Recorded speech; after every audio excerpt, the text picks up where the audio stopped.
Namo tassa bhagavato arahato samma sambuddhassa.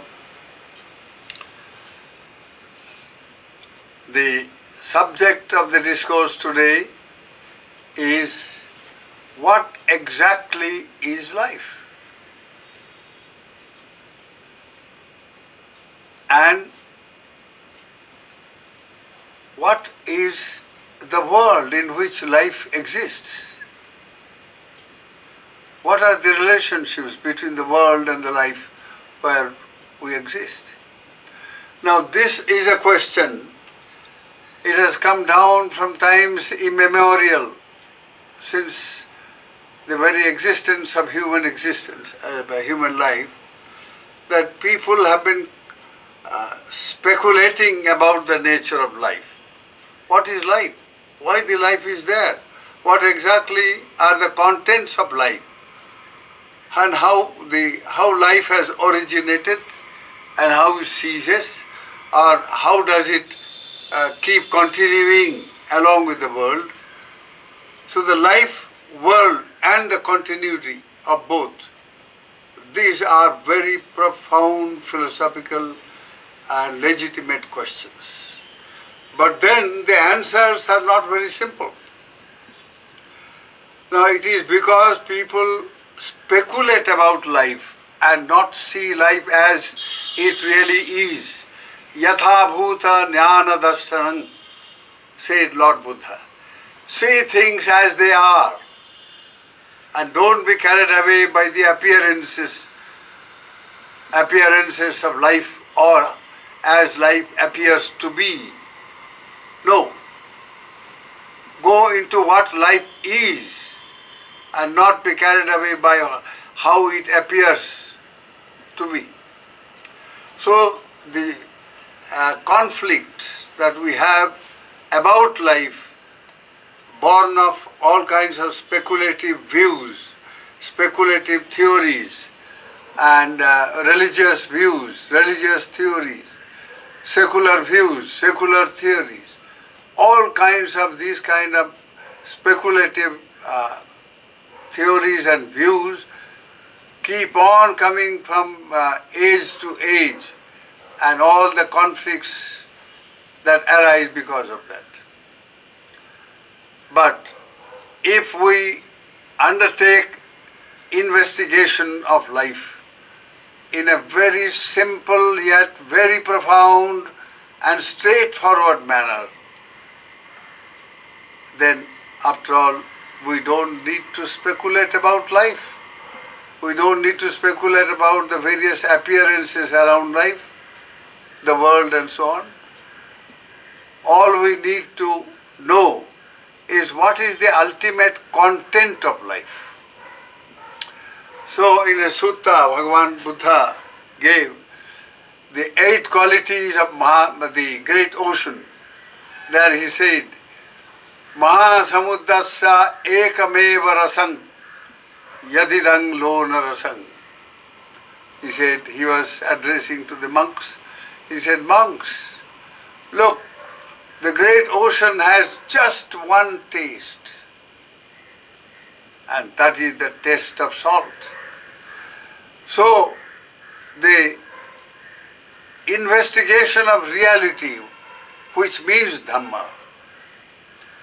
So, Dhamma has only one taste, the taste of liberation,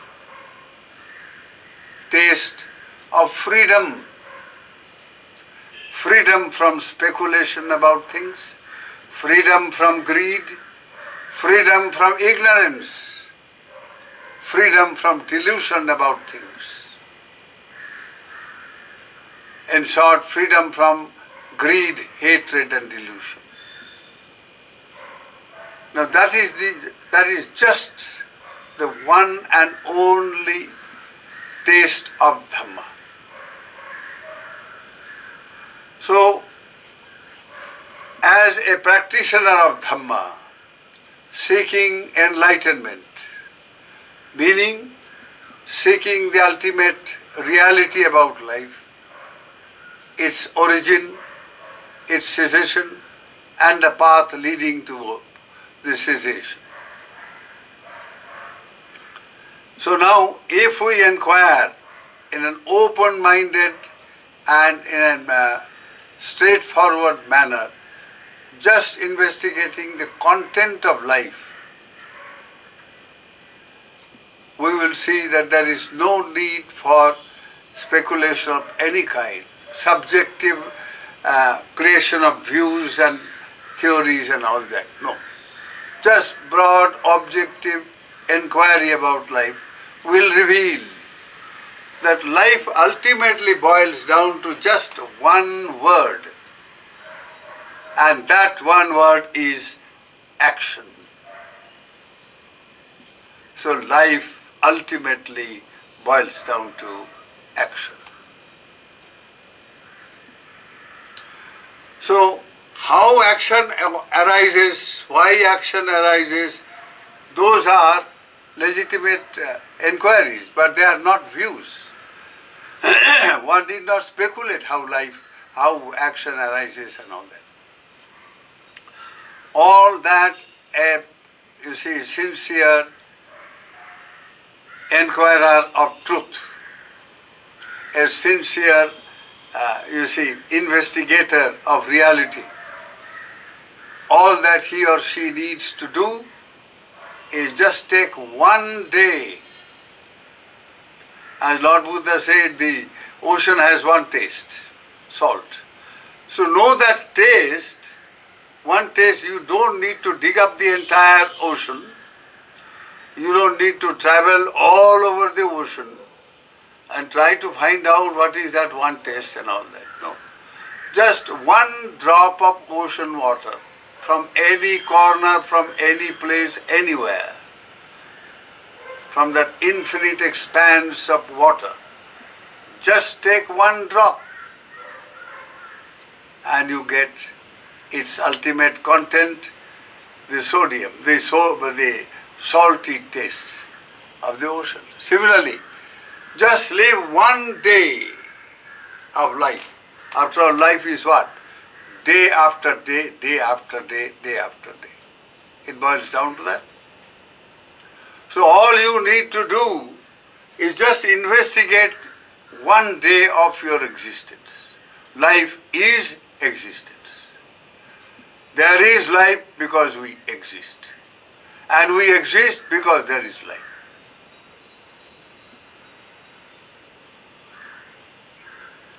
So now this existence called life, just one day of this existence, if you investigate in an open, very, objective way, open-minded way, without any subjective speculation whatsoever, then you find that this one day can be ultimately, boiled down to action. And the action here, just threefold action. Not more than three, not less than three. And what are these three types of actions that constitute the ultimate content of life? Either we are doing something from the time we wake up in the morning till we retire, throughout our waking hours, and even in sleep, we are doing something. Now, so this action boils down to bodily action. We do something. Verbal action, we say something. And mental action, we think, we imagine, we speculate. All kinds of mental activities of that nature. That's all that life is. So if we investigate, if you want to know life, know your action and you know your life. If you want to know the ocean, know just one drop and you know the whole ocean. So if you want to know your life, what life is, and get the best out of life, because life is a great mine of wisdom, of power, of virtue, of goodness, and also of evil. So if you want to know the potentials of life, what you can get out of it, in order to make life meaningful, happy, peaceful, then start with knowing your action. You don't need to go to this laboratory, this scientist, that side. No. Play in yourself. Just watch, observe all that you do, all that you say, all that you think. Play in observation. Just watch. This requires mindfulness, attentiveness. So when you undertake this great mission of knowing life, start with the very first thing in life as you get up. What do? When you get up, either you say something or you just go out, you have your wash, you do this. One after the other, inquire every action that you have done. So you make a list of whatever you have done, whatever you have said, whatever you have thought. You will be surprised to know that how much you did not know yourself and how much now has been revealed by this simple watching and mindfulness of every action that you have engaged yourself in. It's as simple as that, but not as easy as that. No. It's simple to say, but not easy to do. But that is where it has value, that is where it has got power. A simple, easy thing has very little value. A difficult thing has a lot of value.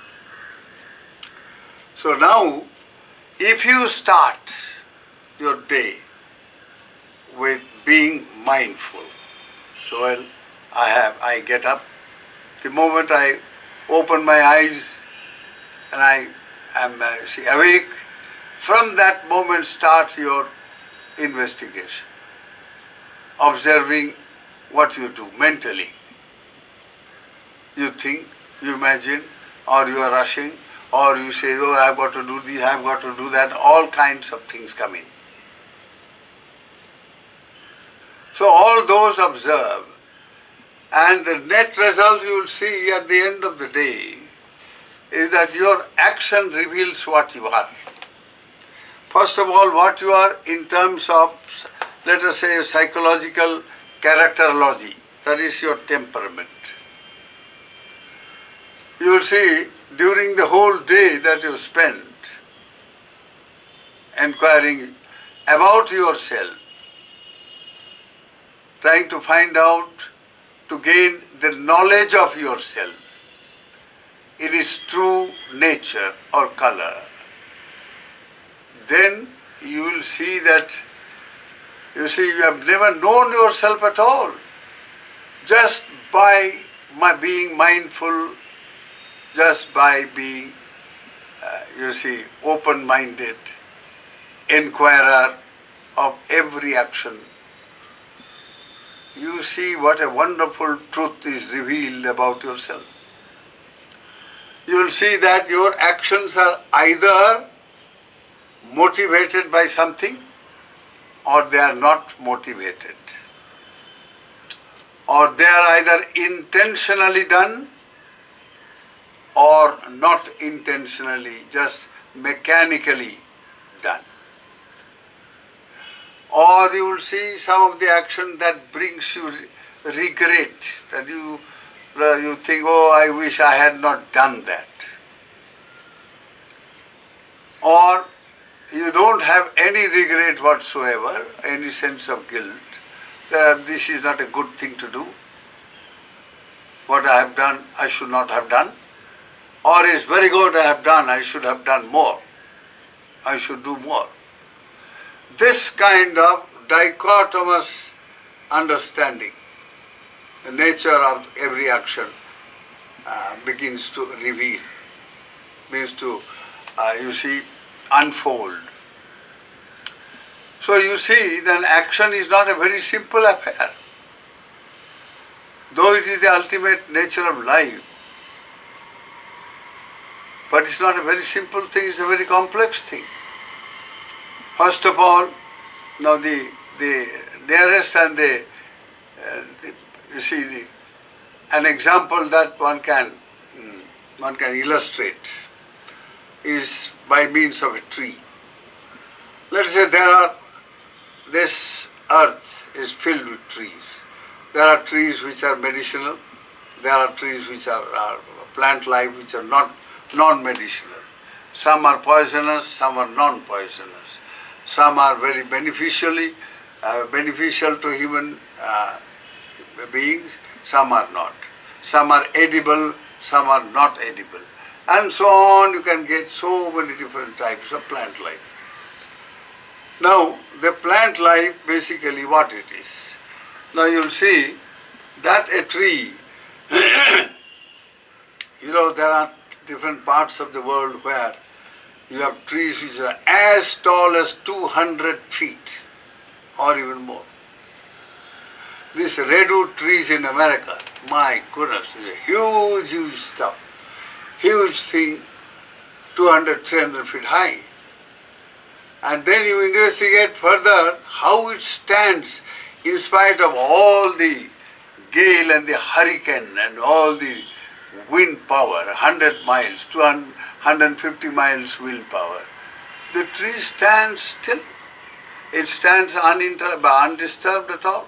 It moves with the winds, that's okay, but it doesn't get uprooted. It's just there. And from the last maybe 100 years. Now you investigate, you'll find that the root system has gone down as deep as the tree. The taller the tree, deeper the root system. And not only that, a tall tree of 200 feet, let us say, will have, a girth, a huge girth, and then it will be broad. The branches will go in all directions, maybe 100 feet diameter from one end to another.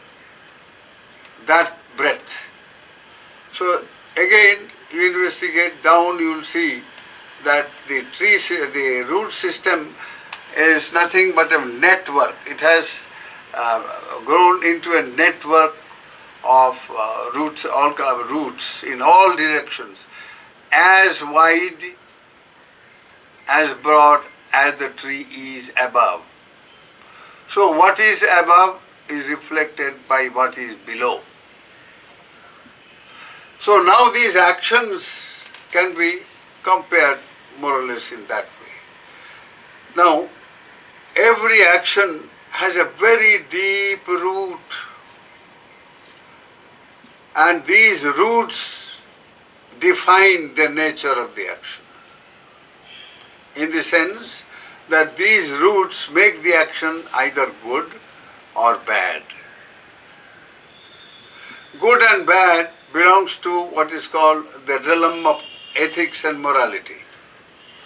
Normally in the world, morality and ethics, they derive their authority from religion, from supposedly, say, some supernormal religious authority, a god or some such thing, or a prophet, or a scripture and all that sort of thing. That is the ultimate authority that says an action to be good or bad. Not so in the teachings of the Buddha.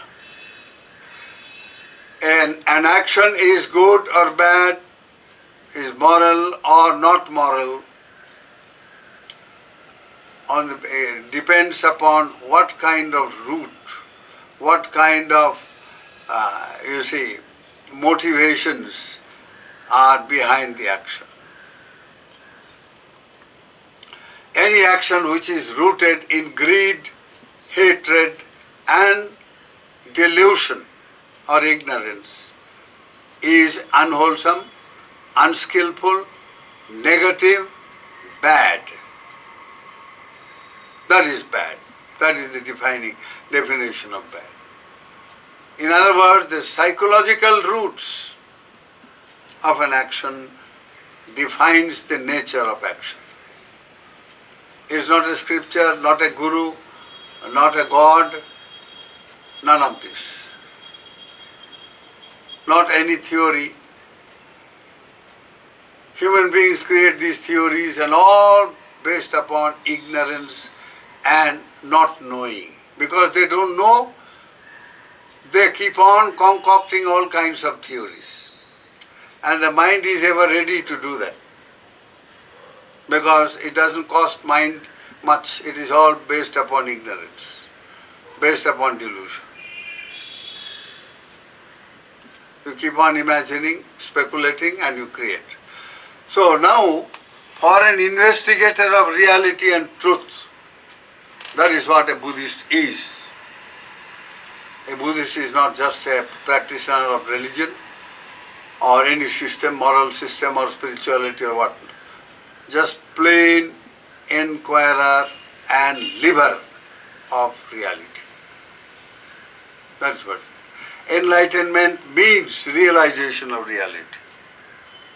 As soon as you realize the ultimate reality of life, there your mind gets transformed into a supermundane, transmundane reality. And then you know everything about life, the origin of life, and how to transcend life into the dimension of freedom, enlightenment, and nibbana. So, this objective approach that characterizes everything in Buddhism. So, morality has to be judged in terms of the root causes of actions. So here you have two kinds of actions then, good and bad according to the law of morality, not according to anybody else. Law of morality says whatever a thing is good because it is beneficial, because it is positive, because it is rooted in non-ignorance, which means wisdom. It is rooted in knowledge, intuitive wisdom. It is based upon non-greed, but charity, generosity, compassion, love, all these higher virtues. That is why it is good. It is based on non-hatred, love. You see, universal love, universal compassion, and so on.